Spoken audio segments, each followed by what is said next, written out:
the story. In any long-running franchise, creative leaps are what keep the whole thing alive. We, the audience, constantly ask for originality, evolution, and deeper lore. Yet when movie studios actually deliver those things, it often clashes with what drew us to the franchise in the first place. It's with this respect that Predator fans have been trained to expect a blend of horror, sci-fi savagery, and a final showdown between human and hunter. Predator Badlands flips that expectation. It takes the figure we've been conditioned to fear and quietly pushes us into the unsettling territory of rooting for him instead. We love an underdog story, the character who's been counted out and forced to claw their way back. Badlands gives us this story, just not in human form. Instead of a soldier, athlete, or hero, our underdog is a yacha, better known as the Predator. While earlier installments leaned hard into horror, this film sets its compass toward a full-on action sci-fi adventure and does it without relying on the human anchor. Instead, the world is populated with several synths, creatures made from a fusion of organic and mechanical material, along with many other species scattered across a rugged, unfamiliar planet. Like Deck, the predator at the center of this story, we step onto the world without a manual. We learn its rules as he does, with each encounter carrying that razor-thin line between survival and death. The editing and pacing keeps the momentum sharp, especially for viewers who crave sustained action, woven into a world that feels expansive without becoming overwhelming. If you were intrigued by the promise of the trailer, you won't be disappointed by the story of this film. Performance and characters.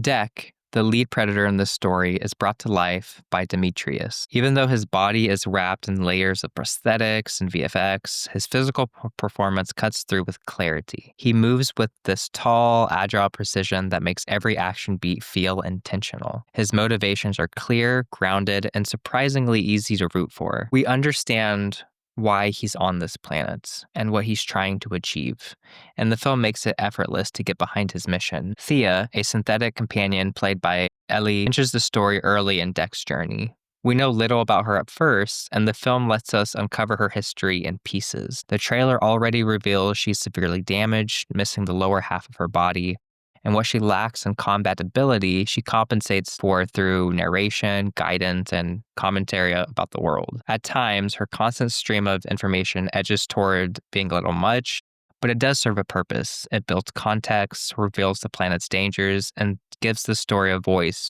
when Deck cannot. Both characters start as strangers, each with their own wounds and purpose, but they grow in meaningful ways. By the end, each has undergone a clear arc, laying the groundwork for future installments. Their chemistry strengthens along the journey as Deck learns to see that Thea not as a tool, but as a genuine companion. Direction and cinematography. Dan Trachtenberg, the director and creative spark behind this film, continues his quiet revival of the Predator franchise by leaning into the mysteries that make its lore so compelling. His visual storytelling is sharp here.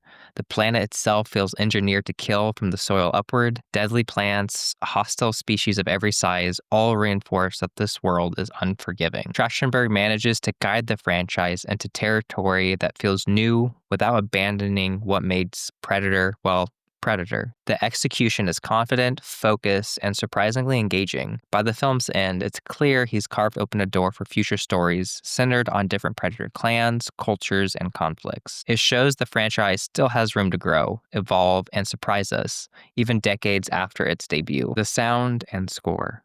The score works hand in hand with the film's visual style and pacing. During the action sequences, the music surges with a fast, propulsive rhythm that matches the intensity on screen. Earlier Predator films leaned into suspense through silence, using quiet moments to build dread around the creature's presence. Badlands shifts that approach. Its soundscape embraces the film's action-adventure identity, using music not just as atmosphere, but as momentum. It amplifies tension, highlights impact, and keeps the energy alive during the battles that take place throughout the story. Themes. Family and chosen bonds. It explores what it means to be a cast out, who you choose to walk beside, and how those relationships shape your identity. Living up to expectations. Deck's journey reflects the weight of a clan, pressure, and just pressure of family members overall, and the struggle to prove your worth beyond the labels placed on you. Trusting others in unfamiliar worlds. Much of the story hinges on leaning on someone you don't fully understand when the environment itself feels hostile. Final thoughts.